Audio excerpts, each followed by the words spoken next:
Nhưng mà Linh ơi, hôm nay hãy vui lên nhé. Nhưng mà chị phải năm hơn nhất. Chị thường dành hồi xưa. Chị ơi, chị biết em chờ đợi mãi không? Nào, bắt đầu bài.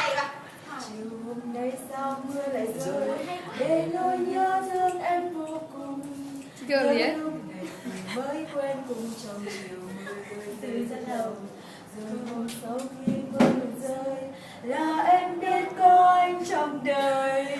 Nồng nàn anh yêu sẽ tới trong vòng tay sao thiết tha. Người yêu hãy có lúc mình ngần trách nhau khi xa vắng nhau. Người yêu ơi có lúc trời gặp cơn mưa rơi rơi rất lâu.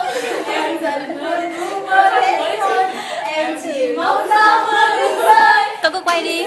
Đâu tớ không quay đâu.